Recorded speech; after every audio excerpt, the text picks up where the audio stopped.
Page 26, Sabre Dance, the very famous melody by Khachaturian. This is a nice little arrangement of it. In this lesson, we're changing time signatures in the middle of a piece because a piece can change time signatures any number of times wherever they want.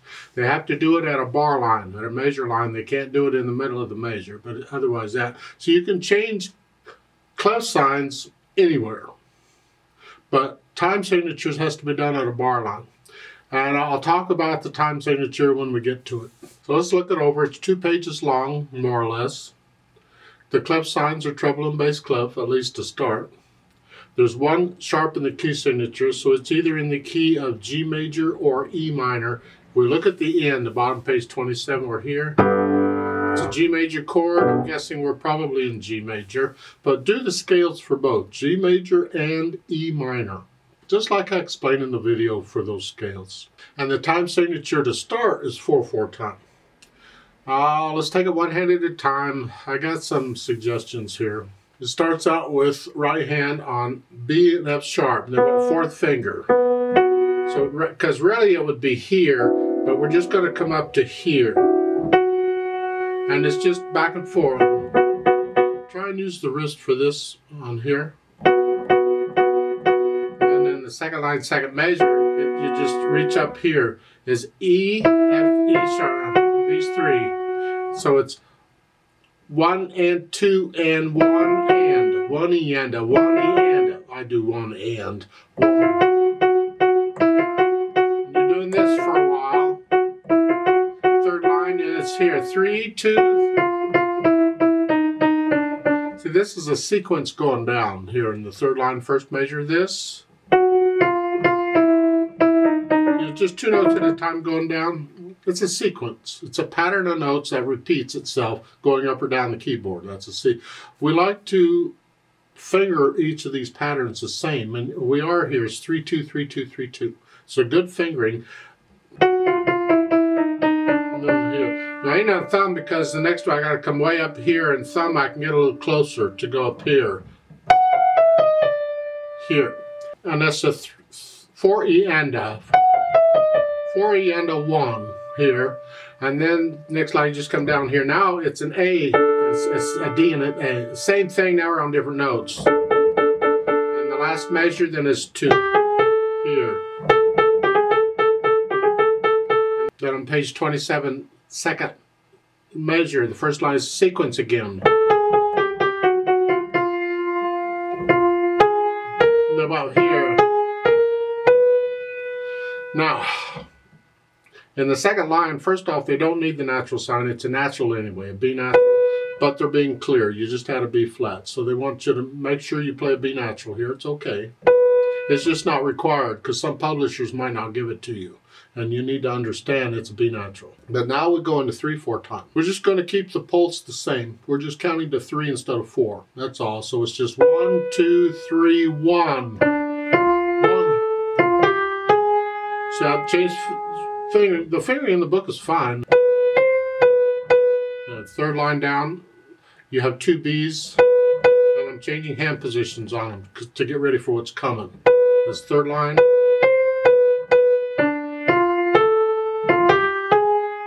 And then 4th line is, they want a 2, that's fine, because that way your thumb is available for the C. And then we want a thumb. And the last 2 measures of the 4th line here,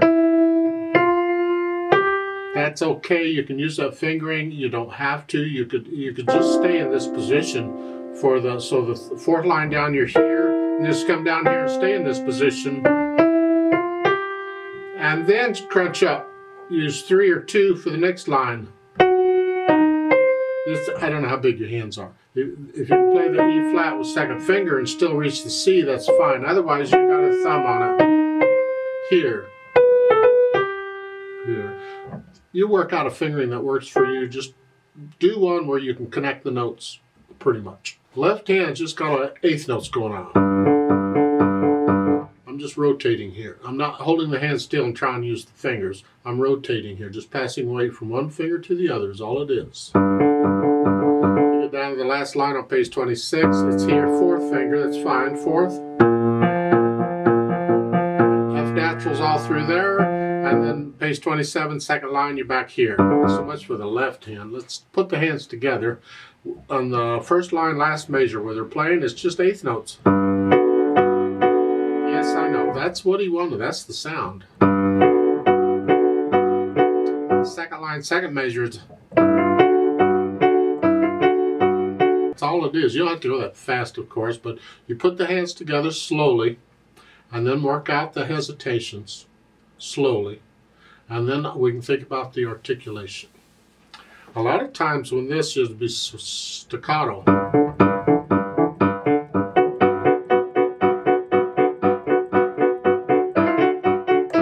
Accent either. A lot of arrangements accent that first note. You can if you want to, it's interpretation. And then on the third line down, these should be two note slurs. Down, up, down, up. This is just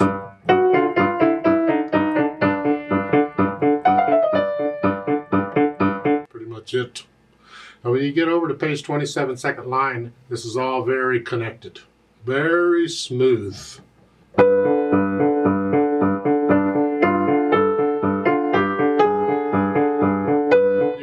Up between the phrases if you can hear the phrases, and I think the phrases for the most part are like at the dotted half notes. Last line, the last three measures, you can do that or you can do that. I don't know how big your hand is in the left hand.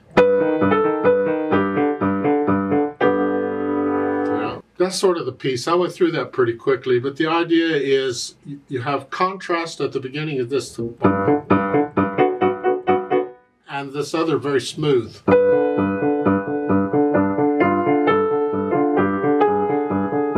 Very smooth. Now once I have the articulation sort of under control, then I'll think about the dynamics. F at the beginning is forte, is loud. This is rather loud. Now when this comes in, that's what we want to hear. The left hand needs to get in the background. Well, it's going to be a challenge because this left hand is really busy. And the tendency is it'll just come out. Especially when it's down here, it comes out loud anyway. So make an effort on the left hand to keep this soft. Well, the first two measures are loud, but when the right hand comes in, good.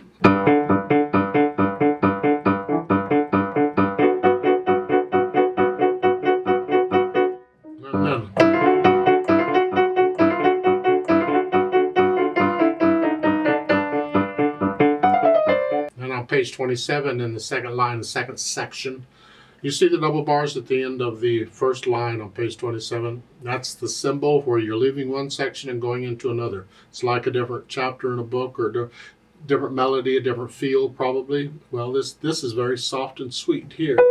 The left hand is very soft.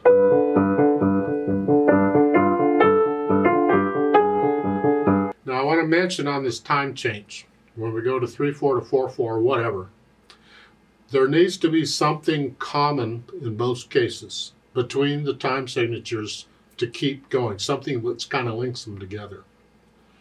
Could be most anything. Here it's the speed of the pulse, the speed of the quarter note. That 1, 2, 3, 4, 1, that stays the same, even a 1, 2, 3, 1, 2. What's changing is the natural accents. 1, 2, 3, 4. 1, 2, and here 1, 2, 3, 1, 2, 3. So feel the natural accents. Exaggerate them if you have to at first, but feel them. And you want to get to where you're always aware of the natural accent. As far as the speed goes, well, presto is extremely fast. Good luck. It needs to be accurate. So everybody's presto is going to be a little different. Find the hardest part, and where can you play, or how fast can you play that accurately? Is it this? And on these, I tend to do I use different fingers on that, especially when it's fast out of habit. You can use 4 on all of them if you want.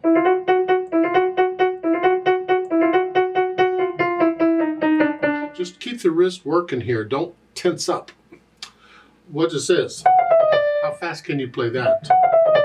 Whatever your hardest part is, how fast can you play that? That is going to be your presto. We'll all be different.